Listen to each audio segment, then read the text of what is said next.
And kaboom! Entire shield ball pretty much obliterated.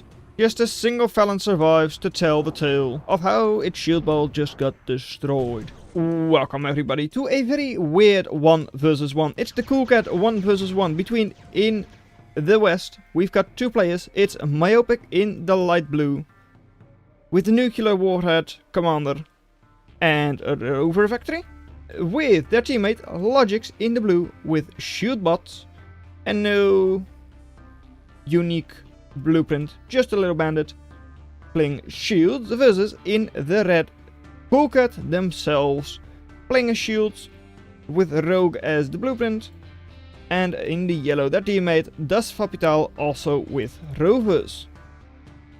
Das Fapital going for Fencer as the blueprint with their commander.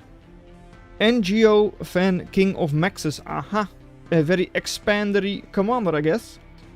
Of course blueprint, a feature that's only available to engineer commanders, where they can choose one unit that they can place down on the field, just like an Athena or a Strider Hub. Little bit of harassment over here with the dart, slowing down the metal extractor a little bit. Yeah, slowing down the metal extractor a little bit. Solar was apparently forgotten about for a while, but has now been finished up. And over here, oh, very nice there from Team East. If it hold that position just barely survive, might pull the bandit back for long enough that it heals up. And over here, Scorcher still alive for now, but definitely couldn't handle the Scorcher coming in. Dodge to slow down the enemy Scorcher.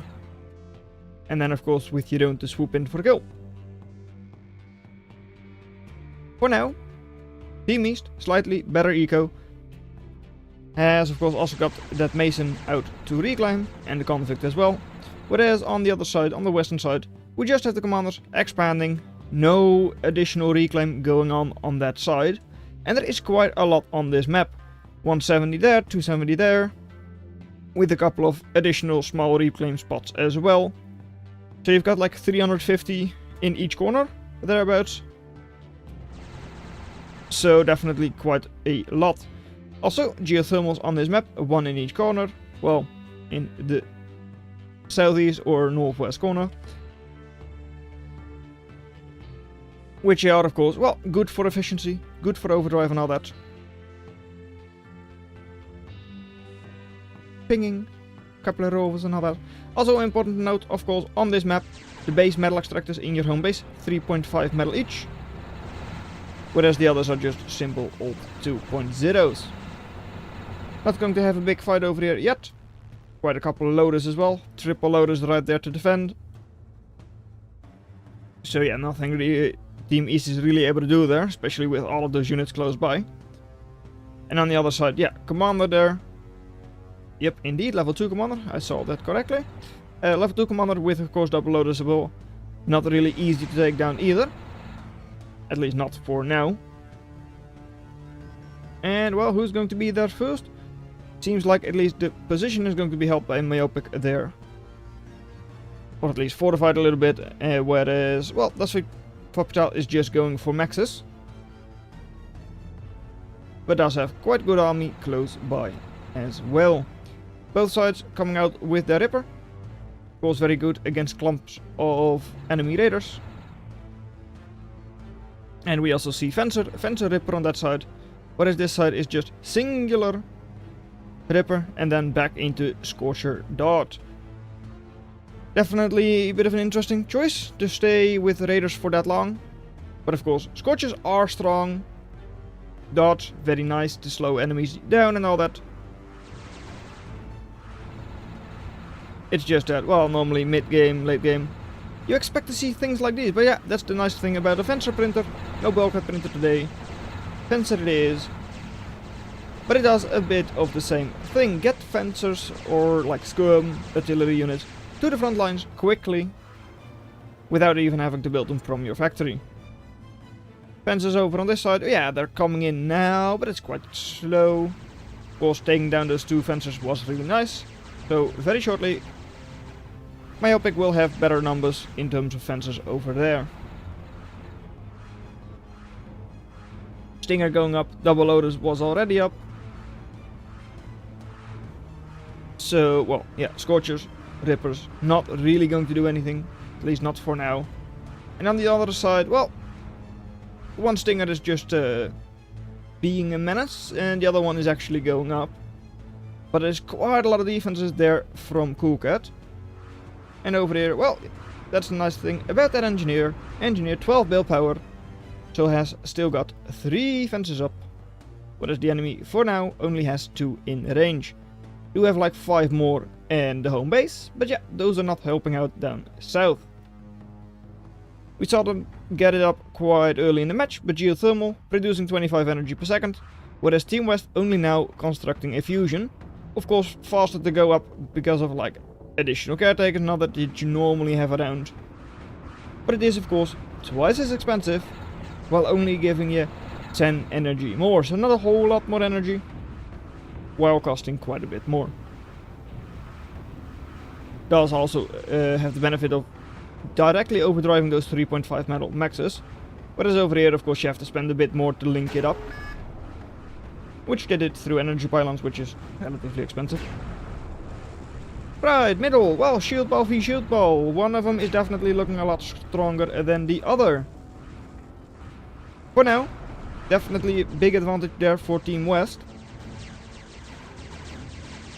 And, well, you could sneak through there with a couple of bandits. What do you hit, though? You've got that metal extractor that you could hit. If you run around, you might be able to snipe another one. Or be a nuisance in the home base. Also an option, especially if you time it well. If you get lucky that the enemy is producing thugs, or for instance. They don't really deal with your bandits all that well. Over here, well, normally triple Scorcher is enough to take down a commander, but with support as well, and it's a level 2 commander, it is not enough. However, if Dasva Patel sends in these fences and all that, for instance, might still be able to finish it off. Not even might, I'm sure they would be able to finish it off. Just a matter of, are they going to do it? Answer is no, not for now. Fences on Team West side were already deployed. Very nice for them. Got a couple of free shots off on the enemy fencers that were coming in. But yeah, Ravagers, assault, quite fast as well. Running into those fencer lines, cleaning up quite a couple. Still, decent numbers over there.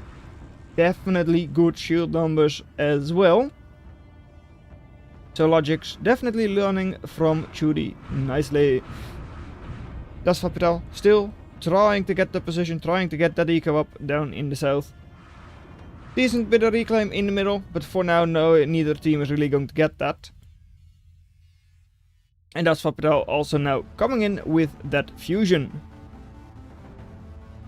Oh, I was about to say, like, I did spot those icons. I was like, huh?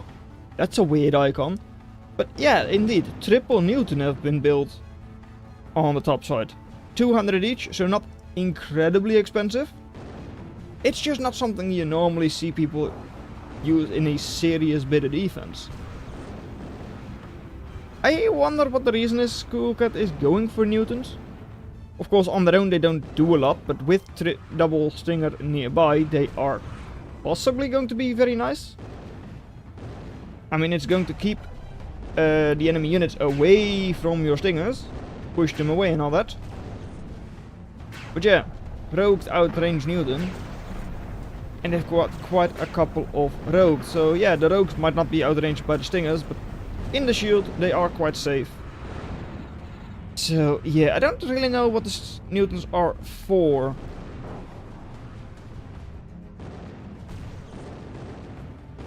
My outpost commander by now, nuclear warhead.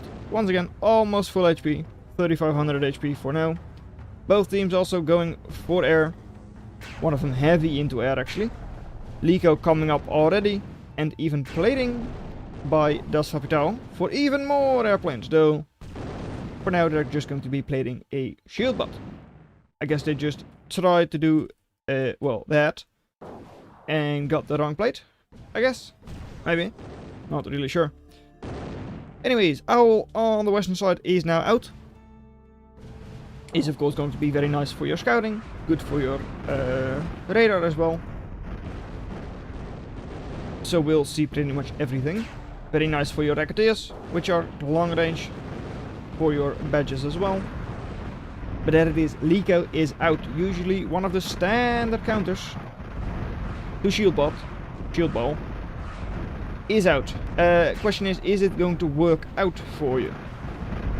Enemy is currently not really balled up. Does have triple Felon in there. Fourth one coming in shortly as well. All of a sudden, Lico doesn't seem that strong. Because normally if you have like two... God damn it, wait a second, hold on please. Alright, there we go again. Apparently my sound was off for some reason. OBS being a little bit annoying. Current version of zerok not really helping out with me with the recording and all that. I don't really know why. Anyways, Lico got a shot off, sniped one Felon. And ooh, crazy. It is a couple of cloak snitches coming in. Phoenix dropping on a couple of ravages. Not that strong. At the same time though. Oh, snitches from Das Hospital coming in as well. Not cloaked though. So are a lot less likely to do something. Snitches on this side. 4 of them clumped up. I mean... Where are you going, snitches? Going. I mean, it's a nice looking shield ball. But the shield ball is going back and the snitches are not going to go in. That's a damn shame. And they are coming in from both sides. Over here we had a couple of hacksaws. Of course, protecting that soon to be advanced geothermal. Phoenix normally, of course, one shot. Or like burst down by a hacksaw. Technically not one shot, but it's because it's 2 missiles, I'm pretty sure. But yeah, one burst is 1400 HP. Or like 1400 damage. And oh, lucky to have your... well, it is uncloaked and you do see it. Alright, that's very nice. Over on this side, well, Phoenix coming in. Trying to bomb the production. Does seem to be getting... couple of caretakers, unless they heal each other up, which they're currently not doing. Death explosion from one takes the rest of them with it. Alright. Couple of Swifts moving in. It's a bold move for sure. But hey, there doesn't really seem to be any anti-air in the home base. Lico is still quite high HP though, so you're not going to snipe it with just a couple of Swifts. Commander just running in. Very weird. Don't know what you're doing there. Trapped by the Newtons, it seems. Indeed, they were trapped by the Newtons. So yeah, all of a sudden, goodbye, Commander. Yeah, I don't know what that Commander was moving in. That is not actually a stupid Commander. That is actually just a targeted attack. Anyways, down on the south, Das Hospital has secured that singular max from using a bit of terraform. But that is a very... when the com is stupid, okay, right. Lot of Ravagers. Sniping the Stinger, that's always nice. Still, you've got very good Ravager numbers. Thunderbird though is quite scary for you still. But stay, there it is. Hexa sniping Thunderbird, just like it can snipe Phoenix. Hexa also sniping Thunderbird. Not sure what the HP is on a Thunderbird actually. Come to think of it. 1600. I guess maybe a Crasher got a shot off as well. Oh, I missed it. You could have seen it because it was on screen. But the cloak snitches finally went in and they sniped that shield ball. Definitely one for me to look back.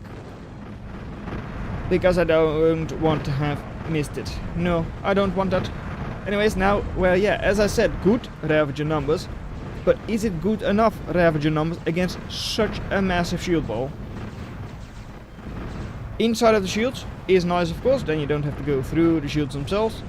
And makes it a lot less likely for you to get bombed by Phoenix, Thunderbird, things like that, because they would also be stunning their own team.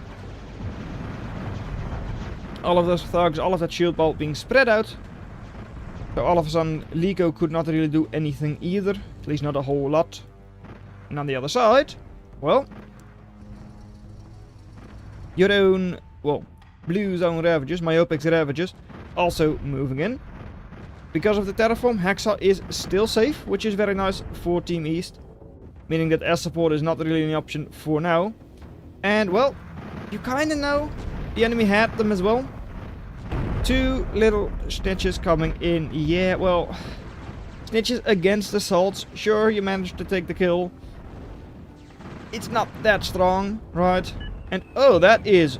Ooh! Yeah, luckily enough, yeah, Liga only has 2000 burst damage, so the fusion stays up. Airfall's not big enough to send something in quickly. So yeah, fusion stays up. What also is up? Dante! Very nice from Das Patel. Switching into a bigger unit. Into a Strider. And over here, looks very scary. 15 of it is Vandal. So removing those, all of a sudden it's still 5500 value. Not cheap, definitely not. But it's not as scary. Down south, Eco, once again, all gone. Stinger gone, Lotus gone. And Das Patel still has enough units that they could decide to pressure this. Maybe take the commander. I mean, it is only a level 2.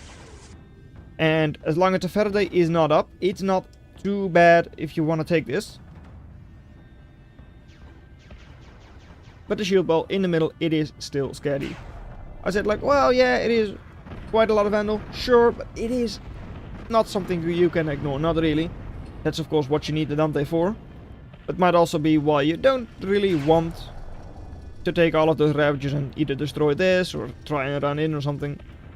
Just so that you can reinforce the rest of your, well, yeah, nothing really that you have in order to deal with that shield ball. Couple of shields up north. Might actually still be able to do quite a good amount of damage. I mean, there were only a couple of constructors and a couple of badges there. And there it is once again. Liko going to be bombing one of these. Goodbye, Ravager. And also, yeah, hello there, Dante. Yeah, well, the enemy does not currently have a Thunderbird. You do have double Dante. So they can't really stun it. Don't really think this army has a whole lot of Racketeer anymore. There they come though. And you don't need a lot of Racketeers to stun a Dante. Only 5. Don't think that is a perma stun then. But still, you can, or like disarm technically, of course. Because I don't know what is the max stun duration. Stun duration of 6 seconds. Then it might actually be enough to just have 5 to perma stun. Might very well be. Alright, well, double Dante, still very scary. Yeah, 2 Snitch, 2400 burst damage only. Not really going to do a whole lot. But still, it is also 30,000 shields. Not really something Dante is easily able to pierce. Liko going to try and come in, just barely does not go down. Those rockets looked scarier than they were, just because they were disarming rockets. Not actually like Crasher rockets or Vandal rockets. At least the last couple weren't. And over here, well, Faraday trying to disarm the Dante does soften it up quite a lot for the, well, the enemy Racketeers. So those should now have a way easier time to stun it. But still, cleaning up the position. Taking out most of these forces, at least for the time being. But now, there it comes. Well, double Dante. Good HP on both. At least, yeah, this one's still over 50% HP. And hey, there it is! Scorpion as well. Very fun. Stuns a whole lot. Does good damage to... Oh no. Does good damage to shields. But yeah, Team West only 74% attrition. Does now also have that advanced geothermal. But they still behind in overdrive by quite a bit. Almost 10 eco behind just there. Like 8 eco behind. Total of 95, 100 versus 50. Yeah, not ideal. But this could maybe swing something points.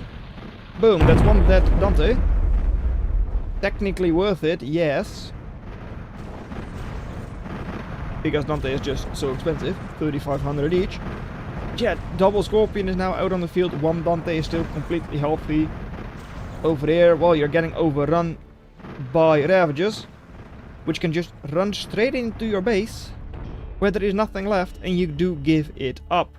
So Team East consistently with the better eco, and the shield ball from Logix was not able to put on enough pressure.